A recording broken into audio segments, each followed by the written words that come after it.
Hello, and welcome to Shuffle episode 0.5. I'm your host, Jarid. I'd like to start this off by saying that we are back on iTunes. Woo! Now, I would really like to keep it that way, and in order to do that, I probably won't be able to play music clips during the actual episodes. I'm sorry if that's a bummer for some of you, but I have complete faith in you in that you're listening to this podcast, that you will be able to seek out one of the playlists that I create and listen to the songs for yourself prior to or after listening to the episode. This is episode 0.5, which is what I'm going to be calling a mini episode. I figured that I could use these mini episodes to fill any gaps between other scheduling conflicts with future main episodes. In these mini episodes, I can focus on songs that I can legally play for you, whether they be songs that I've made, songs that friends of mine have made, or songs that I've been able to get in touch with the artist and get the right to play for you guys.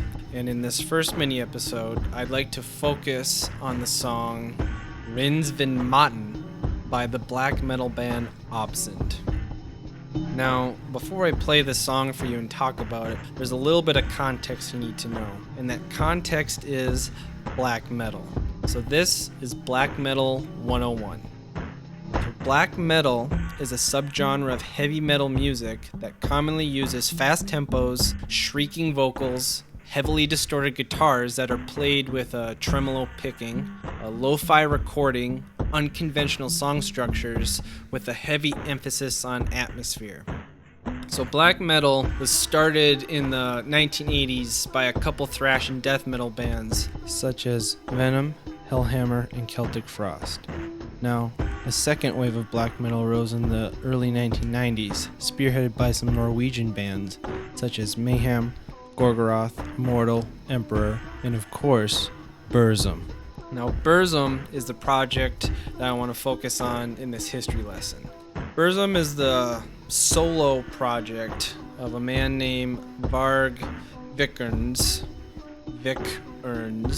He also goes by the name Count Grishnak.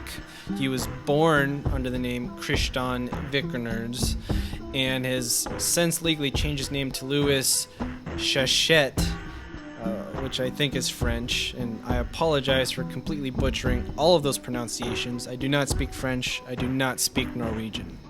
So I'm just going to refer to him as Varg or Burzum. So like I said, Burzum is a solo project of this guy Varg, and he's probably the biggest inspiration behind Obsŷnd. Most importantly, his album Philosophem. So Burzum was probably one of the most influential black metal bands during the rise of that second wave black metal scene. Black metal is synonymous with anti-Christian values, Satanism, church burnings, murder and death, and a lot of these things actually revolved around Varg. Another thing you should know about Varg and a lot of these other black metal guys is actually that they were huge J.R.R. Tolkien nerds.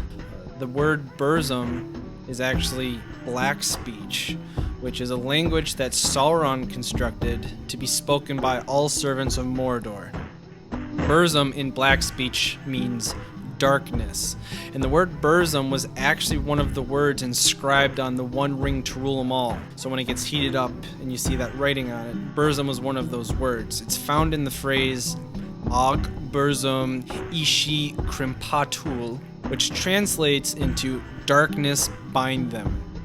And one of Varg's other stage names, Count Grishnak, is actually the name of one of the orcs in Lord of the Rings, Grishnak. And if you look into a lot of the other black metal bands, a lot of them also take names from the Tolkien universe, oftentimes orc and Uruk-hai generals and whatnot. Like I said, beyond being nerds, they were into a lot of pretty intense things. Varg recorded 4 black metal albums between January 1992 and March 1993 before he was sentenced to 21 years in prison for the murder of the black metal band Mayhem's guitarist, whose name was Euronymous, as well as the arson of 3 churches. He claims that he never burnt them down, but a lot of evidence points to the fact that he did. He's a pretty intense guy. And actually, while he was imprisoned, he recorded 2 more albums. Now, these weren't technically black metal albums, they were considered dark ambient albums, because all he was allowed to have while in prison was a synthesizer. So he recorded these 2 albums that are still pretty dark and brooding, only using a keyboard. So of those 4 black metal albums that he recorded prior to being imprisoned, the last one he recorded was 5huffle, and it is one of his most highly regarded albums and definitely the most influential album on the band Obsŷnd. 5huffle is the Norwegian word for a philosophical statement or the philosophy. 5huffle is a kind of a departure for what stereotypical early black metal music was. It was very experimental. It focused on minimalism, repetition. It was very lo-fi. It was very bleak. It's intense, and most of all, it's insanely brutal. The album was purposefully recorded under very poor conditions. Varg didn't use a guitar amplifier. He actually just plugged his guitar straight into the stereo. When the sound technician got there, Varg asked him to find the worst microphone he could, which just ended up being a headset. And there's just something about this very lo-fi, horrible recording audio quality that just adds to and intensifies the brutality of this album. And actually, in the midst of all these shrieking, shrill black metal songs, there's actually a 25-minute long ambient track that was kind of maybe the precursor to those 2 albums that he recorded in prison. The song is called, bear with me, Rundkring av den transcendental Augustin Stott, which translates to circumambulation of the transcendental columns of singularity. And while not having any guitar, drums, or shrieking vocals, and just having synth sounds, it actually might be one of the most brutal tracks on the whole album. It's very long, it's very minimal and repetitive, but it really conjures these images into your head. It always makes me think of you're like stuck in a sailboat in the middle of a sea, and the sea is all covered in fog, and it's very stagnant, and you're not moving, and you're just kind of floating along, waiting till the void consumes you into nothingness. It's very bleak. It's very intense. I love it. So, Obsŷnd heard this album, 5huffle, and kind of wanted to pay homage to it. Obsύnd's a 2-piece black metal band, and they would record all of their songs in one take, straight to a play school toy recorder. Yes, those children's toy recorders. The song that I wanted to play for you, Rjensvenmatten, is very similar to a lot of these Burzum tracks. I'm going to play it for you now, and just be warned, it's shrill, it's loud, it's intense, it's metal. You might not like it. I'd suggest maybe listening to at least the first couple seconds of it just so you know what I'm talking about, but if you want, skip ahead about 2 minutes. It's not very of a long song, and we'll get back to it. So, here it is.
So, what do you think?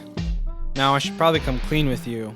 The reason why I'm able to play this song for you without violating any copyright laws is because I actually own part of the song.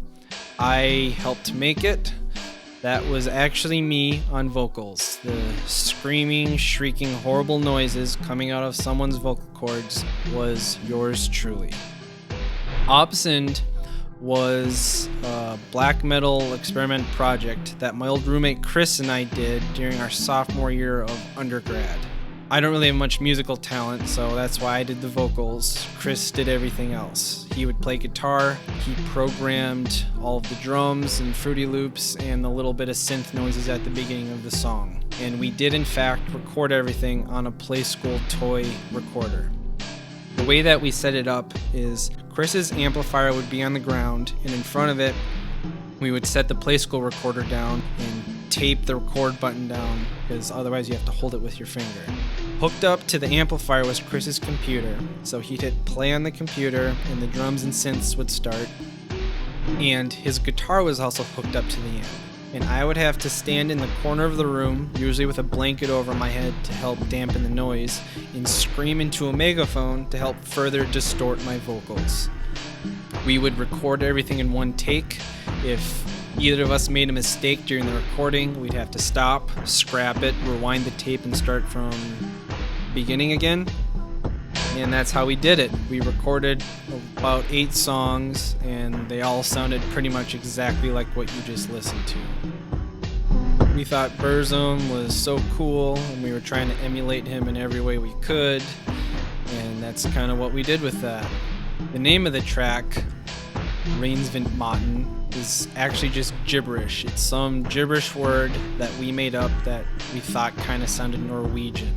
All of the track titles were like that, and actually the name Obsŷnd is also just some gibberish word that we thought vaguely sounded Norwegian. It was actually inspired by a flavor of caribou coffee, which was called Obsidian. We were singing at Caribou Coffee, and we were trying to think up a name for the band, and I saw Obsidian, I'm like, oh, that sounds like the darkest roast ever. We should name our band something similar to Obsidian to invoke the idea of darkness, and that's when Chris is like, oh, we should say Obsŷnd, and that's where Obsŷnd was born. So yeah, that was my black metal band that I made in my sophomore year of college.